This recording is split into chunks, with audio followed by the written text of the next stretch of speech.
come on up here though, because we're going to shift gears and talk about a very specific niche, which is drug and alcohol treatment. Oh, I have a handout for this. Yes. We have a handout. All right, we're going to have to switch. Can we do both? I think we can do both. We can do both at the same time. Thanks, guys. Yeah. We have a handout. Yeah, I have a handout. You talk and I'll find a handout. I'm going to talk while he finds a handout. Hello? Hello. So while he's passing that out, I work in 3 different drug rehab Wait, centers. I know so we know what we're talking about. Oh. Something out of it's just a square. I work in 3 different drug rehab centers, and I work with people who are, everywhere from court mandated to living in their car to multi-millionaires, and their great grandkids will never have to worry about money. Really high functioning, really messed up and 3rd grade reading level, and everywhere in between. And one of the rehab centers where I work was a couple of years ago purchased by a company called CRC Health, which is a company that owns many drug rehab centers. It's the largest chain of drug rehab centers in the nation I've heard. And it's a lot. You know, they have Sierra Tucson and places like that. And when they got bought out by corporate, the people from corporate sort of sent an efficiency expert to say, you know, evaluate the staff, and there was going to be some layoffs and some people being repositioned and things like that. And so everybody had to have a meeting with corporate to see if they got to keep their job, which is a really fun thing for everybody to get to do. And I'm non-licensed. You know, I'm a lay hypnotist, and I started off just doing group stuff, and it kind of built into a few bigger and bigger things over the years, starting with the pain control I had done, moving into opiate work. This thing get turned up a little bit. Yeah, I'm going to crank it just a little Thank bit. you. So I go in to meet with the guy who was then the clinical director, and positions have changed a little bit. But he just said, look, these meetings last about half an hour. They're not fun, and we have no say in this. So I just want you to know before you go in there, I really liked working with you. I'm the only non-licensed person on staff. I'm the only non-licensed person who gets paid by this place. And they just got bought out by a company who has no idea who I was. So I go, and it's like, have you guys seen Office Space? You know that meeting for the firings? It was that meeting. So the guy says, so what is it that you do here? I said, well, I'm the hypnotist. He said, yeah, I see that on this piece of paper. So what do you do? Or like when Richard had the thing I'm missing. They don't know about it. Don't talk about it. So I said, well, I work on a couple of different things. I help people with emotional identification, mind-based stress management, and self-efficacy. I said, really? I said, by the way, if anybody wants to get hired by a drug rehab center, learn to say this. You can walk in smoking crack if you say, I work on mind-based stress management, emotional identification, and self-efficacy. He says, you use hypnosis for those things? Yeah, I do, yeah. How's it work? Really well. And you're the only guy who does that? Well, with hypnosis, yes. Well, it sounds like you're a pretty valuable part of the team then. I'd like to think so. I work hard. He said, well, I don't think we can afford to lose you then. And I said, great, I left. I walk out and the clinical director looks at me like, how could this possibly have gone so short and so bad? He said, what happened? I said, I think I got your job. And he said, what'd you tell the guy? I said, I told him I work on mind-based stress management, emotional identification, and self-efficacy. Hey, that's really good. I might do that too. Those three, and sincerely, I do work on those things. I mean, it's kind of a joke, but I do. Those are the things that I like working on with the people. And like I said the other day, I tell them, I'm not trying to get you sober. I'm trying to get you whatever you want. And so we talk about that. Just like I was freezing. Thank you. Sure. She's going to have the highest paying job in the room by the end of the week. These are absolute buzzwords. Mind-based stress management, or stress reduction, there's a couple different versions of it, that's good enough. Emotional identification, which I'm going to talk about. And self-efficacy, which just means, do you feel like you can effectively take care of yourself and get what you want? When something goes bad, can you say, well, I better roll up my sleeves and fix this? Self-determination. Or should you say, this is bad, I should just get blackout drunk? So, self-efficacy. It's a nice thing to have. So those are the main three things that I do in the drug rehab center. And I run groups and I do one-on-ones. And Monday morning is one rehab center, Tuesday morning is a different one, Wednesday morning is a different one, and I'll do one-on-ones in the afternoon or Thursdays. And Fridays I don't work with anybody in drug rehab because I go to the dentist for a couple hours and then I go play golf and screw around. And do admin stuff and get on hypnopods. So that's my intro to it. My answer to it's really pretty simple. I was working as a youth pastor of a church, and the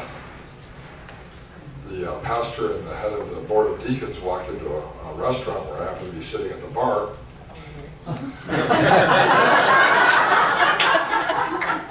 Effectively ended my career in ministry.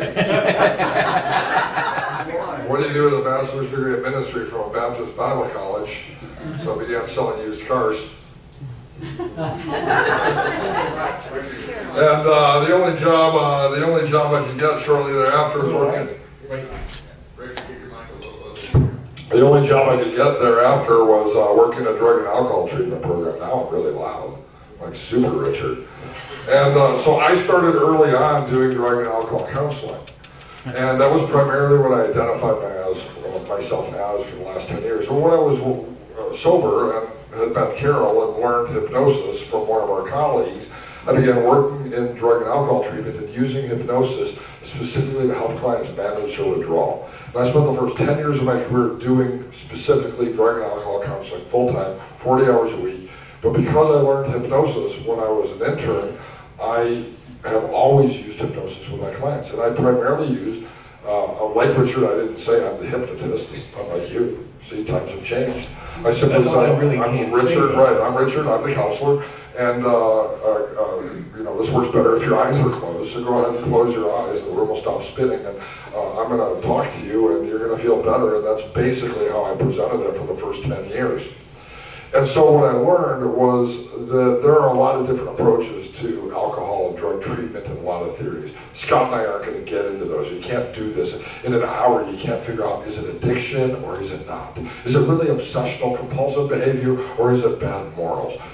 All of these things are irrelevant to the fact that we have clients in front of us who ask us to help them make change. Why they are a drug addict is irrelevant. And I know that there are some people in the treatment industry who want to spend all of our research dollars finding the physical cause, the dopamine LEA1 gene receptor, the genetic marker that indicates this person will be an alcoholic. But even if you put no matter what your genes are like, if you put no alcohol in your body, you'll never be an alcoholic. And so the complexities as to what causes addiction are far beyond the scope of this workshop. But when I have a client who's sitting in front of me, they have 4 needs.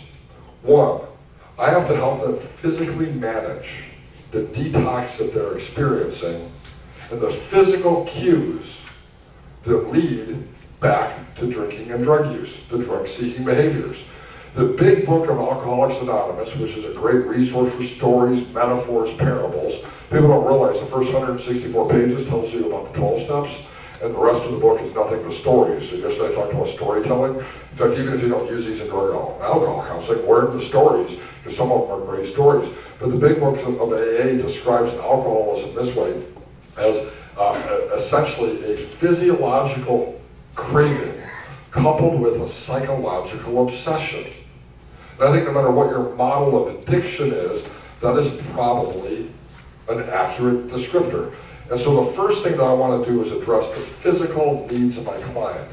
The second thing is I want to be able to, we did a quadrant here, is to deal with emotional interventions. That's what Scott told that's what he told the whatever you call that guy, the hatchet man. Yeah, the firing guy. The firing guy. And so he's going to touch on that. And then behavioral change. Because no matter, again, what your theory of addiction is, if you do something for a long enough period of time, you'll continue to repeat that behavior. And so we need to be able to change our client's behavior. Scott's going to share with you a couple techniques. And I really truly believe that on a metaphysical level or on a spiritual level or whatever word you want to use, that if clients don't have self-efficacy, if clients don't have their deepest spiritual needs met, they're going to look to fill that void. And they're going to look to fill that void with something that's probably unhealthy. And so I'm going to touch on some of the metaphysical or the physical interventions that I use with clients. And so I'm going to kick this off by talking about some physical aspects and then turn it over to Scott. Regarding physical aspects, number one, we have to realize that detoxification is a medical problem that can have significant medical complications.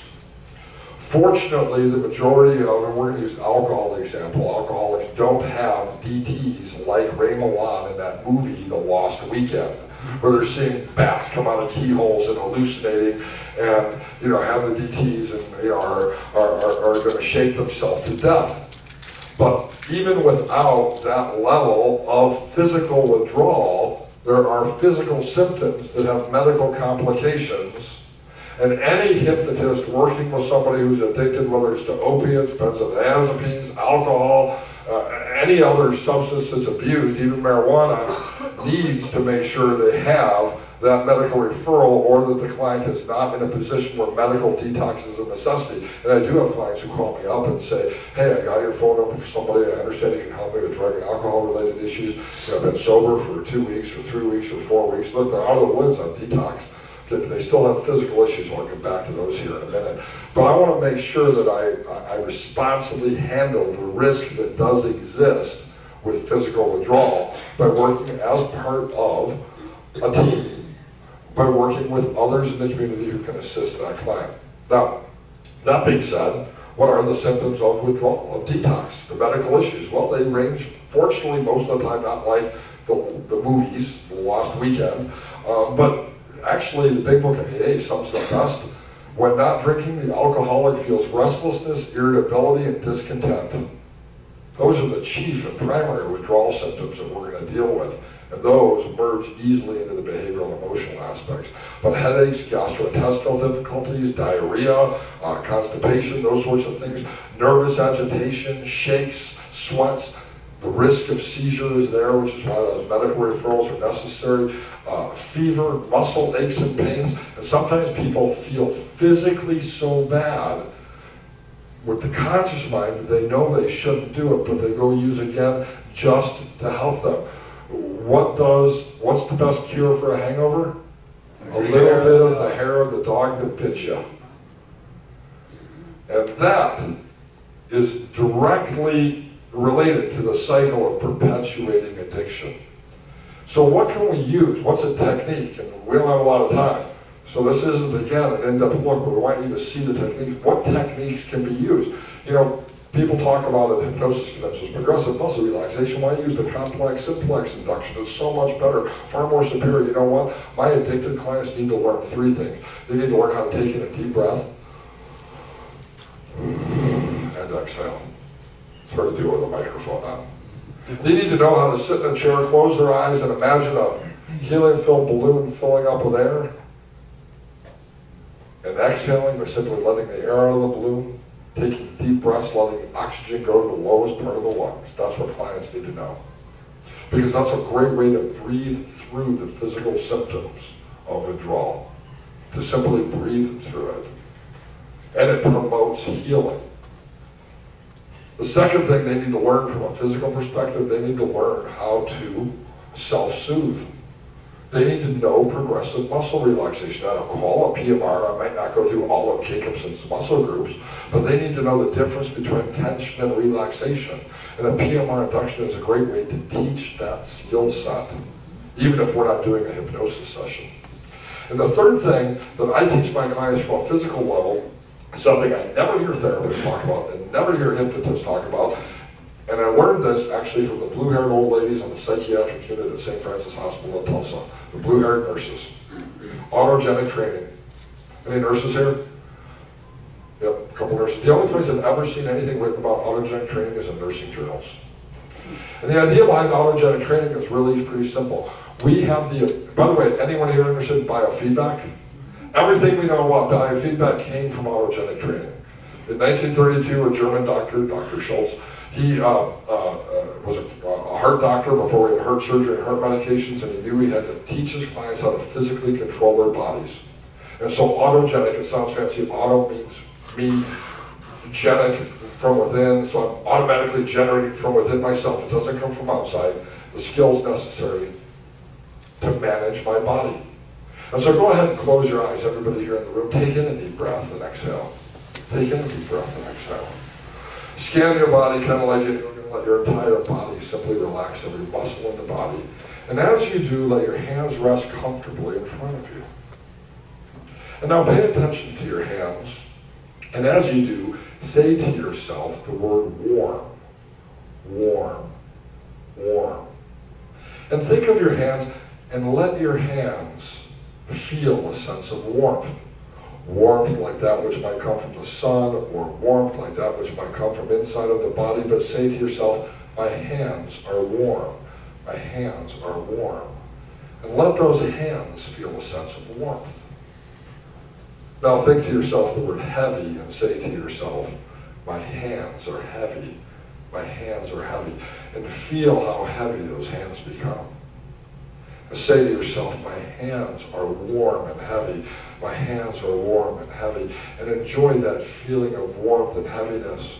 You know, of course, you can lift your hand if you wanted to, but it feels so wonderful to feel that warmth and heaviness. They'll continue to simply relax. Taking a deep breath, having enjoyed this experience. Breathing in another breath of energy and opening the eyes, reorienting to the room around you. And here's a question. Were you able to feel warmth? Yeah. Were you able to feel heaviness? Many people were. Look, I did a 2-second induction, gave you some direct suggestions and a quick demo that we don't have time to do, and you created a physical change. The process of autogenic training leads clients to a specific and simple process of learning how to manage their bodies. And this is a skill set I teach my clients who are in the middle of detox, because it helps my clients to manage all of it. If I can control the feeling of warmth and heaviness, can I control diarrhea and constipation? If I can create warmth and heaviness, can I experience comfort in my head rather than ache in my head? And so autogenic training is a skill set I learned from nurses, but I've applied many times to drug and alcohol clients. Scott, come up on the emotional aspects. Emotions are a fun thing. Again, it's what I was talking about the other day. Emotions are real, and they're the most important things in your body. I have a nephew who's 7 and loved to death. And a couple of years ago, he was about 3 or 4. And loved him then too, but sometimes he would get annoying. Because he did that thing that 3 and 4-year-olds do. The why, that thing. And I like to screw with the kid, it's fun for me. And because I'm an uncle, so I can leave that whole thing. And so he was doing the why thing. And it was, I was over in their house, and he was playing with Legos or some toy. And my sister, his mom, said, you gotta clean this up. I said, why? Because people are coming over.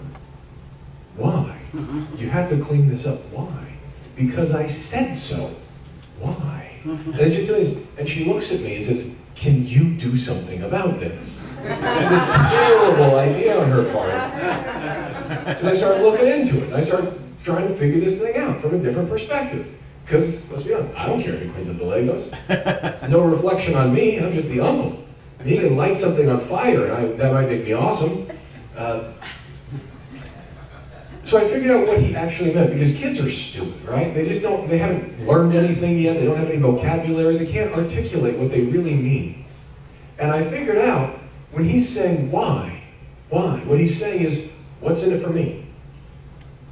Emotionally, where's the payoff in this? Clean up your choice. Why? I'm playing right now. This is the fun thing to do. This is great. Because I said so. Why would you say so? Why would you tell me to stop doing something that's fun? What's in it for you?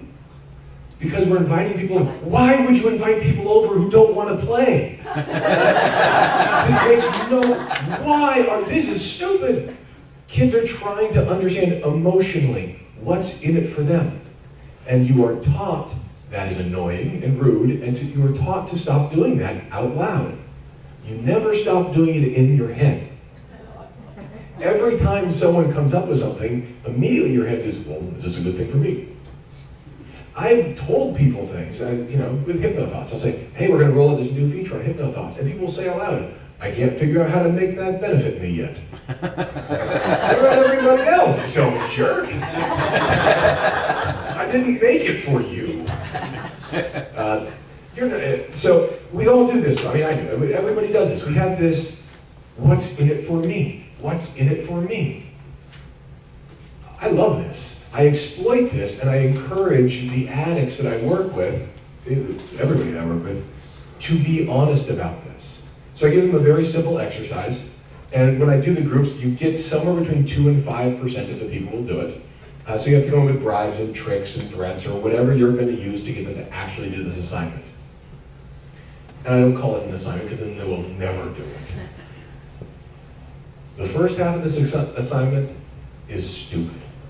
And you've been told to do it before and it didn't help. So I apologize, but it makes the second half worthwhile. I tell them that, whether it's true or not, because then they're going to go with me on it. So when you take a piece of paper, I want you to fold it in half, and I want you to make a list on the left side of that piece of paper of all the things you want. I don't care if it's $1 million or healthy relationships, or I want to see Paris, or I want a sandwich. And I don't care about the order. If you put sandwich before I want to reconnect with my mother, that doesn't mean you want sandwiches more than your mom, just means we're kind of hungry right now. I don't care about the order at all. I want 15, 20, 25 things. That doesn't do anything for you because your brain doesn't care about that stuff. And I don't care what you put on that side of the list. It's boring to me and I'm not interested because no matter what you put there, you're not inviting me. No one has ever invited me to enjoy the left side of their list with them, ever.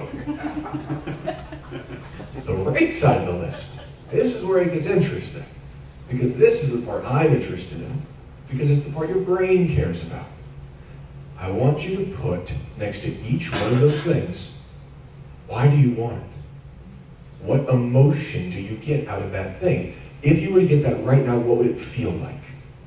And here's an important piece of this. That is not allowed to be a sentence. Because as soon as it's a sentence, it's a thought process. It's a rationalization, and that's garbage. The emotion, I want a caveman dumb answer. Make me feel proud. Cool. Make me feel, I want $1 million. Why? Makes me feel safe. Makes me feel successful. Makes me feel strong. They will repeat emotions. That is allowed. The only thing I don't want them to write over and over is happy, happy, happy, happy, happy, because then they're not putting any thought. Get some emotions. They're going to repeat them. Cool. We now know how to keep score of your life. This is how I keep score of your life. You've been living for a couple decades. Are you winning or losing? I don't know, because you don't keep score. Every game has a score. Candyland, you know if you're winning. Chutes and Ladders, Monopoly, football, video games. Pac-Man keeps score. How many dots are you eating before you hit a ghost? There's a number at the top that says so. If I say, are you living or are you, I don't know. I didn't know there was a number at the top that told me how many dots I was eating. That's so cool. Yeah, there you go. Emotions are how we keep score of our life. What do you want to feel?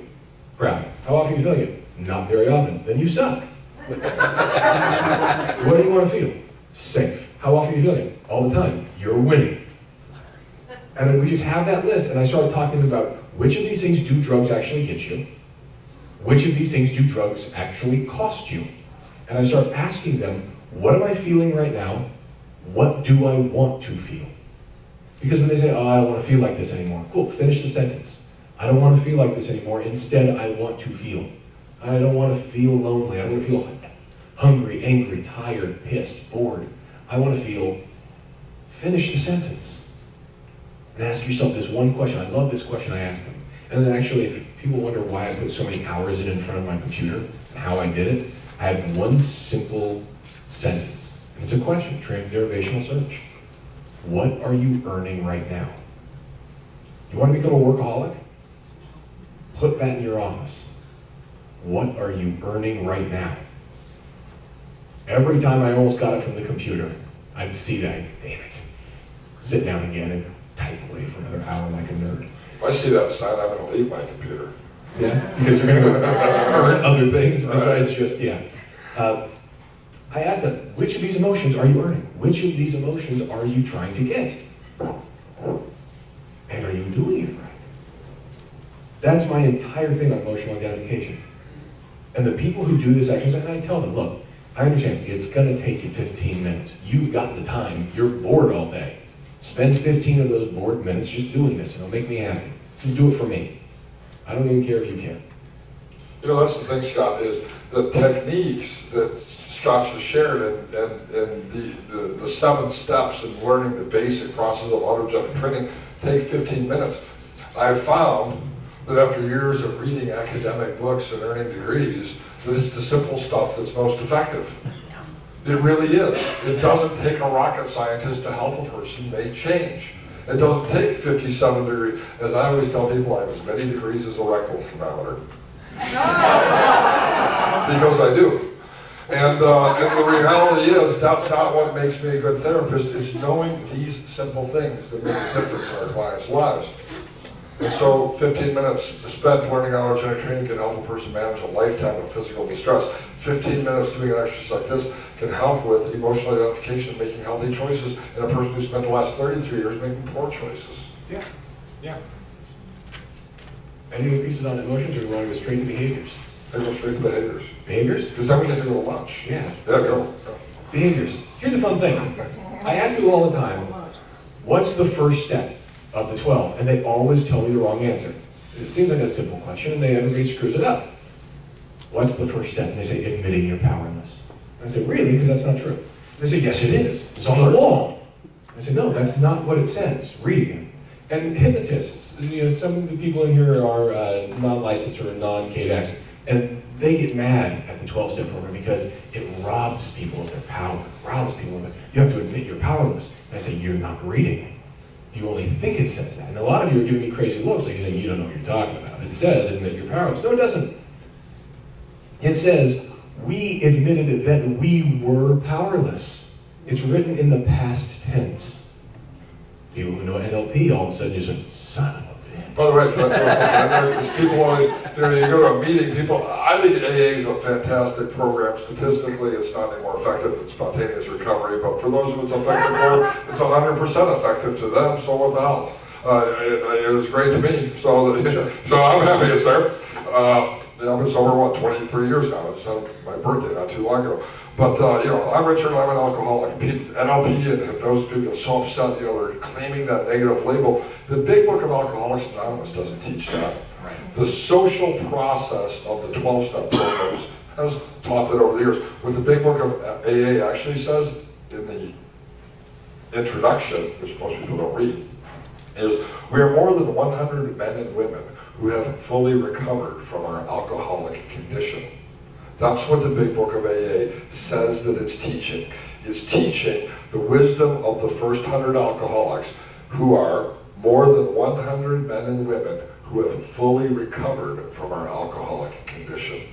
That's a powerful way of experiencing a tremendous amount of freedom, just like your observation about the past tense of the third step. First. Well, all of them actually. All of them are written in the past tense.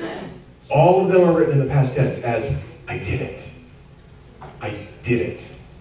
That's really, here's really terrible advice that people give all the time. Do what makes you happy. Just go do what makes you happy. What well-intentioned, useless information is that? It's like you have no muscles above your elbow. I'm just going to do what makes you happy. I hate that advice because invariably the response is, if I knew what made me happy, I wouldn't smoke crack. I don't get blackout drunk because it's, you know, it's fun to do before soccer. They don't know what makes them happy, and especially the people who started young. You know, I work with people who started using heroin when they were 14. They've never learned what makes them happy. The only thing that made them happy was maybe ecstasy for a little while. So go do what makes you happy is terrible advice. It's well-intentioned, but it doesn't help. Here's much better advice. And I got this from my grandpa. Growing up, you hang out with grandpa. You know, you go over to the house, and he's always saying the same thing. Go make yourself useful. Sitting in front of the TV. Go help your aunt. Go help your mom. Go help your grandma. Go help somebody. Don't stand where I want to be. Go make yourself useful. Fantastic advice. You want to make a friend? Go make yourself useful. You want to feel good tonight when you go to bed? Go make yourself useful. Even if it's not fun, you'll feel proud of yourself. You might even find somebody who points at you and says, that guy just did a cool thing. Instead of thinking of all the terrible, bad behaviors you've had and all the old behaviors and all that stuff, instead of looking at old behaviors, let's look at new behaviors. What are your new behaviors? How can you make yourself useful to somebody? So at 11 o'clock tonight, when you're laying in bed, you can think, instead of all that terrible, you know, that's the movies that play in my head of, I did this and regrets and hate and I, you know, all those problems that they've done, they can think, today, I did that one thing. That's pretty good. And they go, you know, I don't care. I've convinced all of these people in the recovery centers that I work in to go work at an animal shelter or a soup kitchen, or it can be simple stuff. I mean, it can be, why don't you make cookies for the rest of the people in the house? Make yourself useful. Ask somebody a question. Help somebody with their chores. You know, little things. And all of a sudden it starts developing conversations and friendships and relationships that are organic. It's a really simple end around. Go do what makes you happy is the problem with this generation. The generation I'm in, the problem with it is that that's what we were taught. Go do what makes you happy. That's nothing. That's nothing. That's sitting on the couch watching Maury Povich eating Cheetos. You know what I mean? That's waiting for $1 million. Like the guy from Facebook. Go make yourself useful. That's a set of behaviors, and that can be anything. It's very open-ended. And then you can ask them, well, are you useful? What are you good for? Nothing. Okay, well, let's fix that so you can feel proud. Go back to the emotions. That's my thing on behaviors. Yeah. What did you say to your nephew? Oh, What did I say to my nephew? I said to my nephew, hey, some old people are coming over, and I don't want them to step on your Legos. Do you want them to step on your Legos? How would you feel if they stepped on your Legos? I'd feel terrible. I think we should put your Legos up on the table so they don't step on them. Will you help me? Yes. There you go. Excellent. Awesome. Demonstrating that we're more effective when we function as a coach than in any other role. There's my pitch for life coaches, I guess. 15 years ago, I heard somebody came up to me at a workshop and said, what do you think about life coaches? I said, oh, I think they're people who are too lazy to get a degree, who want to do what we're doing. 15 years later, I've changed my entire opinion. I now realize they were the smart ones because they did not want to do what we do. They wanted to do something different. They wanted to help people by working with them rather than, in my experience as a drug and alcohol counselor, breaking through something. And now I obviously embrace life coaching because I see it as an entirely different model. Whether we're with a kid or whether we're with a client, when we help them see things from a new perspective and do something with them, collaboration, which is what the premise of the therapeutic relationship, you could say, is trust. The premise of the coaching relationship is collaboration, and that's what's most effective with our drug and alcohol clients. And that's why I really appreciate a conference like this, because we can bring life coaches, we can bring hypnotists, we can bring therapists, we can all come together and learn what's best from a number of different perspectives. One of the perspectives that is sometimes left out of conferences or conventions or treatment plans, and especially in a secular environment, are the spiritual and metaphysical aspects. And I think it's really important to address these. And when it comes to drug and alcohol counseling, I found that Well, I have an agreement again with the Big Book of AA that talks about, there's a section of the Big Book of AA, the doctor's opinion, it's the first chapter basically, and it talks about the medical aspects of addiction. And it's kind of funny, the first 100 writers of the Big Book then go on to comment about the doctor's opinion. And they basically say, I'm paraphrasing here, hey, thanks Dr. Silver for all your opinion. Boils down to the alcoholic drinks because they like the effect produced by alcohol. What's the effect produced by alcohol? Jails, sanitariums, liver failure, and broken families and incarceration. But at least it makes them feel different. And even if it makes them feel worse, it's better than feeling the same. That tells me that at the deepest level of who a person is, there's an unrequited spiritual need. I always wanted to use that word in a sentence.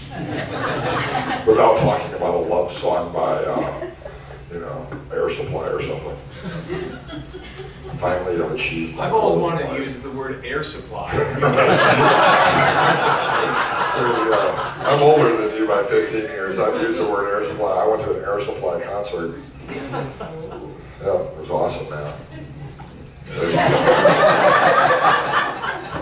But these physical, we drink essentially because we like the effect produced by alcohol. It doesn't make us feel better, it just makes us feel different. And then the writers of the Big Book go on to talk about the process of recovery. And there's a section in there called the third step prayer. And then it goes on to talk about maintaining sobriety. And here's what it says. It says that sobriety is contingent upon the maintenance of our spiritual condition. Sobriety, in other words, not restarting what I just stopped, is contingent upon the maintenance of our spiritual condition. There's probably nothing more confusing to people than what spiritual means. You can disagree with me, by the way, you'll still get a CU certificate. I'll give you my opinion. I, like William, started out as a religious student and as a religious person. My path and my education is very much similar to William's. My advanced degrees are in both counseling and in comparative religion. This is what I've studied. My bachelor's degree is neither a BA or a BS. It's actually a B.Min. This is primarily my education, and I worked as a pastor at 2 churches, an Evangelical Free Church and the Disciples of Christ Church, go TCU Horned Frogs. And people ask me what my religion is now, and I really have to admit that I am a very unreligious person. This is what I tell people. I describe myself as I am unreligious. I am not religious. I'm really pretty ambivalent on the subject of religion, and I'm not interested in debating religion, theology, or anything else. I've done that in theses and dissertations and other sorts of things, and I'm done arguing over how many angels dance on the head of a pin, and I could care less what your religion is. And I'm not very religious. I'm just not a religious guy. That's the bottom line. I don't even say I'm a spiritual person. I just recognize that we all have an inherent spiritual need that must be met.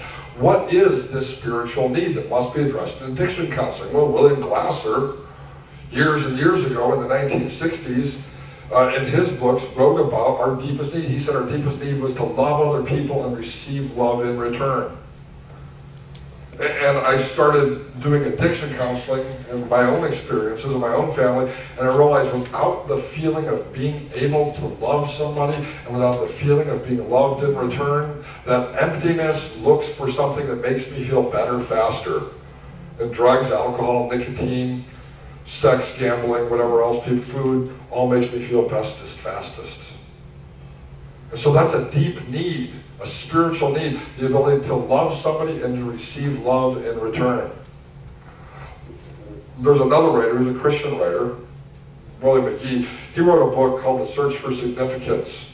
And in his perspective, he wrote that our deepest spiritual need, he's a Christian writer, he didn't write it, wasn't march up in front of the church. He wrote that our greatest spiritual need is to have a sense of security and significance.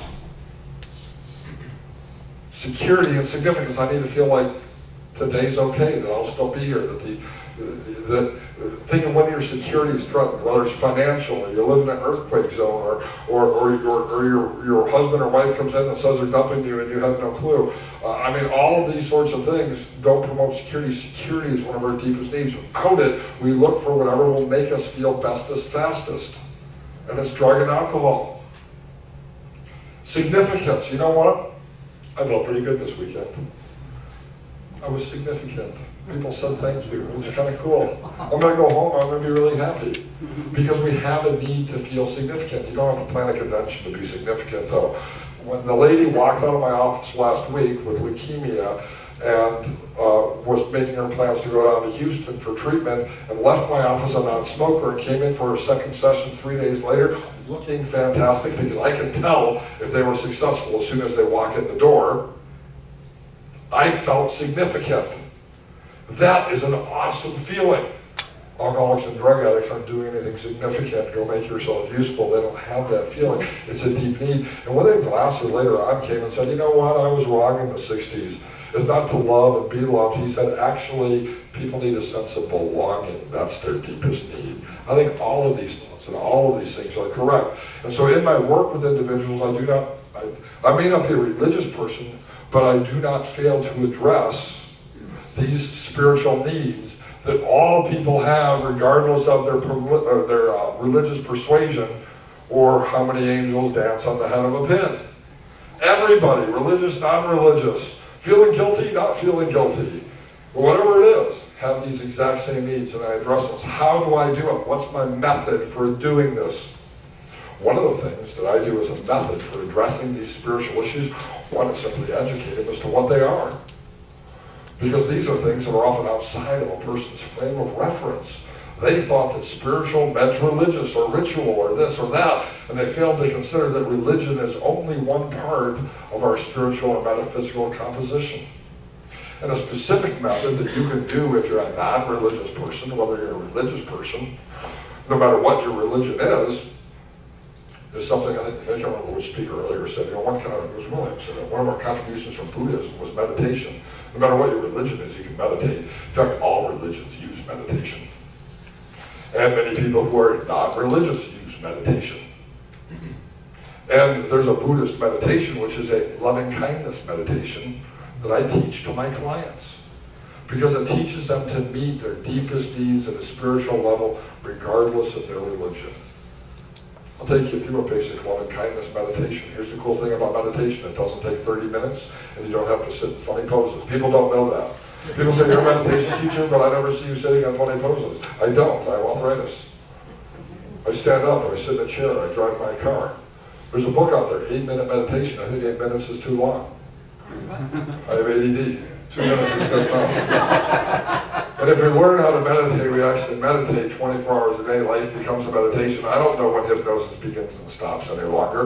Life is hypnotic, and the same thing with meditation. Here is a loving-kindness meditation. Close your eyes. Take in a deep breath. As you take in a deep breath and exhale, let yourself feel a sense of deep relaxation.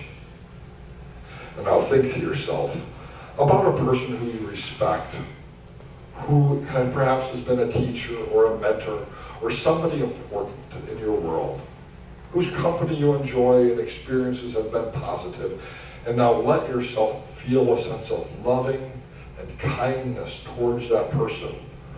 You may perhaps visualize this, or simply in your conscious mind reflect images or even sounds of your interaction and experience, and see yourself or hear yourself or feel yourself experiencing loving kindness towards that person who's been a beloved or respected influence in your life. Pretty easy to do, huh? Now with your eyes closed, think of a person who's dearly beloved by you. Perhaps it's a family member, a spouse, a child, a parent. And let yourself practice feeling a sense of love and kindness towards that person, directing your energy, if you're a metaphysical person, actually towards that person. Or visualizing that embrace or love and kindness of that dearly beloved family member or friend. and hear the words that you would say to express your loving kindness towards them, or listen to the words they express towards you, and let yourself feel a sense of love and kindness. Now think of a person who's in your world that to this point you perhaps have never thought about in a loving or kind way. Just somebody who you encounter on a regular basis. Maybe it's a male person, or maybe it's a neighbor, or maybe it's somebody else in your world in some other capacity who really knows other than you. But somebody you've never really thought about in regards to love or kindness. But take a moment to let yourself exude your love and your kindness directed towards that person right now. It feels pretty good to reach out and expand your circle of love, doesn't it? Let yourself see and feel and hear that sense of love and kindness towards that person that to this point you've never thought about loving or being kind towards intentionally. And now in your mind, think of a person who you've been hostile towards. Somebody perhaps, like William said earlier, that you need to forgive. Somebody who perhaps has even harmed you. Somebody who you have never thought to this point you'd have the capacity to love or be kind towards. But as you close your eyes, realizing your love and kindness is within you, begin to allow yourself to feel and to hear and to visualize a sense of love and kindness towards this person that to this point you've had difficulty with. It's a tremendously emotionally freeing experience, one that not only provides us with a foundation for love and forgiveness, but also security and significance. And now taking a breath, feeling fantastic from this brief learning experience. Stretch out any muscles that need to be stretched. Open the eyes, feeling energetic and having learned something new to help people meet their most important spiritual needs in the process of drug and alcohol treatment and recovery. We're out of time. Perfect. But it's been good.